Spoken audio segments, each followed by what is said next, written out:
हो नीले गगन के तले धरती का प्यार पले। क्या बात है मोंटू, आज बड़े खुश लग रहे हो। जल्दी से अंदर आ जाओ, बाहर बहुत सर्दी है। पर मुझे ये सर्दी भी अब अच्छी लग रही है। देखो तो जंगल के पक्षियों के घर कैसे गोबर घास फूस से बने हुए हैं। मेरे जैसा मजबूत घर है भला किसी का? नहीं बाबा, बिल्कुल नहीं। और ये बात मैं कल से तुम्हें 100 बार बता चुकी हूँ। मोंटू ने अभी अभी बहुत ही आलीशान, बड़ा, सुंदर और मजबूत घर बनवाया था, जिसे लेकर वो बहुत ज्यादा ही इतरा रहा था। वहीं पूरा जंगल भी बस उसी के घर की बातें कर रहा था। अरे सच कहती हूँ मीनू मौसी, मोंटू चूहे का घर देखकर मुझे तो अंदर से फुरफुरी सी मच रही है।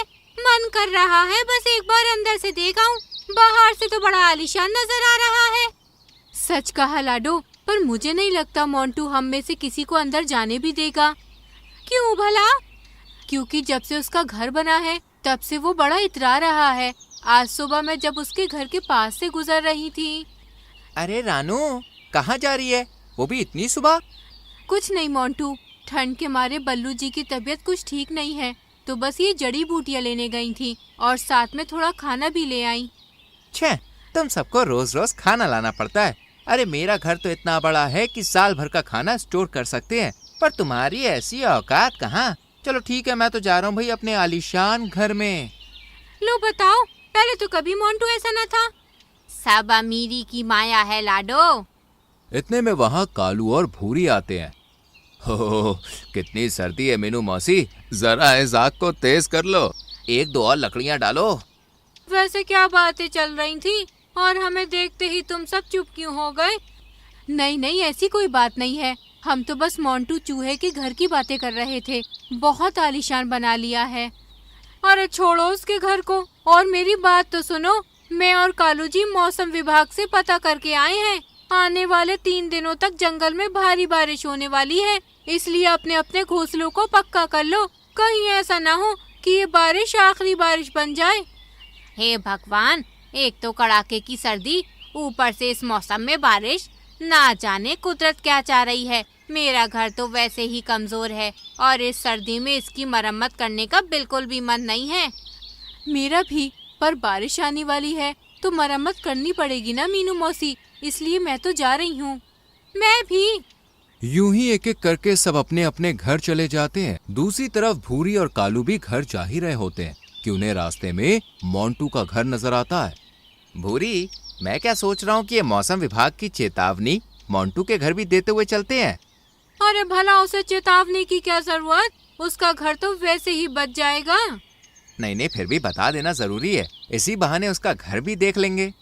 ये बात तो सही कही, चलो चलते हैं। कालू दरवाजा खटखटाता है।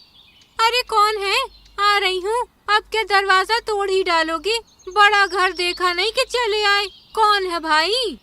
मीठी बड़बड़ाते हुए दरवाजा खोलती है। सामने भूरी थी, जिसने उसकी सारी बातें सुन ली थी।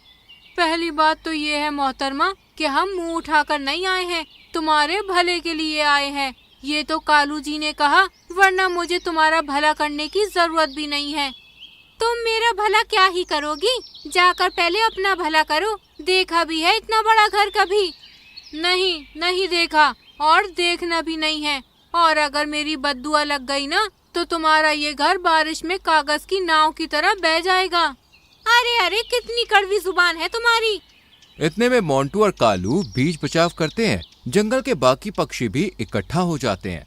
क्यों झगड़ रही हो तुम दोनों? क्या बात है? मैं नहीं झगड़ रही मौसी, ये तो इस मीठी को ज्यादा तेवर चढ़े हैं, मेरे मुंह लग रही है। अरे मैं और कालू जी तो यहाँ इन्हें मौसम विभाग की चेतावनी देने आए थे, कहती है मुंह उठाकर आ गए। हाँ तो हमारा बड़ा घर देखकर तुम सबको जलन हो रही है कि नहीं बताओ? इसलिए तो तुमने मुझे बद्दुआ दी। जाओ, मैं भी तुम्हें श्राप देती हूँ, तुम्हारा घर बाढ़ में बह जाएगा। अरे अरे, क्या कर रही हो तुम दोनों? हम सब एक ही जंगल के हैं, मिलजुल कर रहना है, ऐसे मत लड़ो। चलो अब शांत हो जाओ और मीठी तुम अंदर जाओ, भूरी चलो अपने घर चलो। इस तरह झगड़ा शांत हो जाता है और कालू भूरी को लेकर घर चला जाता है। तुम्हें क्या जरूरत थी उसके मुंह लगने की? आपको ही जाना था सूचना देने। घर क्या बना लिया, हवा में उड़ रहे हैं दोनों। देखना अब मैं क्या करती हूँ। अरे गुस्सा थूक दो और अब सो जाओ। रात काफी हो चुकी थी। पूरे जंगल में घोर सन्नाटा था। हर कोई अपने अपने घर में सो रहा था, लेकिन भूरी को नींद नहीं आ रही थी। जब तक मैं इस मीठी को सबक नहीं सिखा देती मुझे चैन नहीं पड़ेगा। अभी इसका इंतजाम करती हूँ। बड़ा घमंड है ना इसे अपने घर पर। अब देख मीठी की बच्ची। भूरी दबे पांव घर से बाहर निकलती है और मोंटू के घर पहुंचकर चोंच मारकर उसे नीचे से खोखला कर देती है, ताकि बारिश हो तो पानी मोंटू के घर में भर जाए। इतने में आसमान में जोर से गड़गड़ाहट होती है और मोटी मोटी बूंदें गिरना शुरू हो जाती है। अरे वाह, बारिश शुरू भी हो गई। अब पता चलेगा इस मीठी को भूरी से पंगा लेने पर क्या होता है। पर अब मैं तो घर चलूं। घर आकर भूरी बहुत खुश होती है और शांति से सो जाती है, जबकि बाहर बारिश हर मिनट और तेज होती जा रही थी। रानू, बहुत तेज बारिश हो रही है, खिड़की को लगा दो ना, मुझे ठंड लग रही है। हाँ बल्लू जी, मैं लगा रही हूँ। बारिश वाकई बहुत तेज हो रही है। लगता है बहुत बड़ा तूफान आने वाला है। वो तो अच्छा हुआ कि तुमने घर की मरम्मत कर ली, वरना हमारा क्या होता। इतनी तेज बारिश, मैं तो अकेली रहती हूँ। अगर मेरा घोंसला बह गया तो मेरी आवाज सुनने वाला भी कोई नहीं है। पर अभी तो कहीं जा भी नहीं सकती। रानू का घर भी यहाँ से बहुत दूर है। ऐसा करती हूँ, बारिश हल्की होते ही वहाँ चली जाऊंगी। दूसरी तरफ मोंटू के घर। मीठी, बाहर बहुत तेज बारिश हो रही है। तमातम बूंदें गिर रही हैं। पर मुझे तसल्ली है कि हमने इस तूफानी बारिश से पहले ही अपना घर इतना मजबूत बना लिया है। बिल्कुल सही कहा मोंटू। बेचारे पक्षियों का हाल बुरा होगा, खासकर उस भूरी का। उसका घोंसला तो सबसे कमजोर है ना। इतने में मीठी की नजर सीढ़ियों के पास पड़ती है, जहाँ से पानी तेजी से घर के अंदर आ रहा था। मोंटू, वो देखो। ये पानी? लेकिन हमारे घर में पानी कैसे आ सकता है? मैंने तो पूरा घर नक्शे से बनवाया था। पानी आने का सवाल ही नहीं है। मुझे वहाँ कुछ दिख रहा है। ये तो बड़ा सा छेद है। जरूर ये उस भूरी ने किया है, मुझसे बदला लेने के लिए। जो भी हो, अब हमें यहाँ से भागना होगा, वरना हम भी इसी घर में मर जाएंगे। नहीं, मैं यहाँ से कहीं नहीं जाऊंगी। जिद मत करो मीठी, हम मर जाएंगे। मोंटू जैसे तैसे मीठी को खींचकर बाहर लाता। बाहर जोरों से बारिश हो रही थी। देखते ही देखते उनकी आंखों के सामने उनका घर पानी पानी हो गया। पूरे जंगल में बाढ़ आ गई। सभी पक्षियों के घोंसले एक एक करके बह गए। वहीं मोंटू और मीठी भी पानी के साथ बहने लगे। मोंटू, मेरा हाथ पकड़े रहना, छोड़ना मत, वरना मैं बह जाऊंगी। तुम चिंता मत करो मीठी, मैं तुम्हारा हाथ नहीं छोड़ूंगा। अरे वाह! पागल हो गए हो क्या? हम बह रहे हैं और तुम वाह कर रहे हो। अरे नहीं मीठी, सामने एक पेड़ की डाल दिख रही है। मैं उसे पकड़ लूंगा ताकि हम नदी में ना जाएं।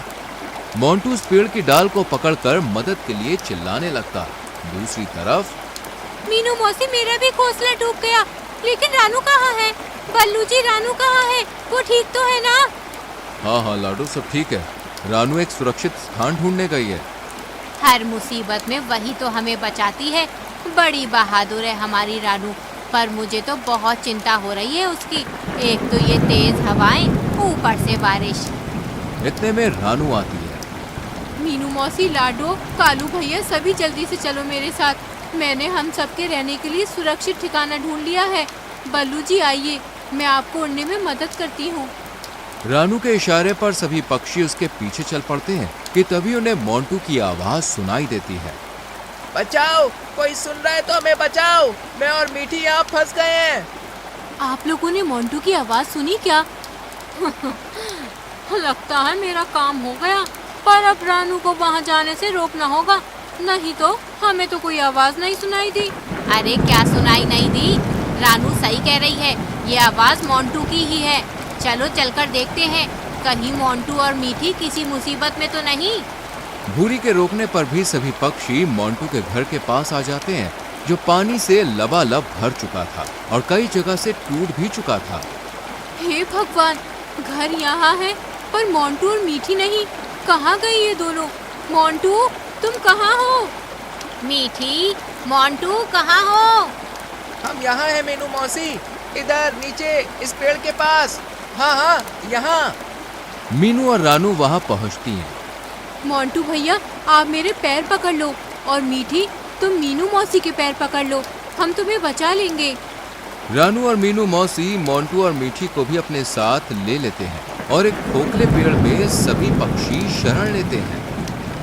हमें तो लगा था मोंटू का घर सबसे मजबूत है, पर इस बारिश ने तो उसे भी कमजोर कर दिया। नहीं मौसी, ऐसा नहीं है, ये सब इस भूरी ने किया है। पूछिए आप इससे। मीनू मौसी जब गुस्से से भूरी की तरफ देखती है तो वो सच उगल देती है। ये बहुत गलत है भूरी। झगड़ा तो होता ही रहता है, पर इसका मतलब ये नहीं कि तुम किसी को परेशानी में डालो। इसे तो राजा जी के पास ले जाएंगे, तब ये सुधरेगी। नहीं मौसी, मुझे जेल नहीं जा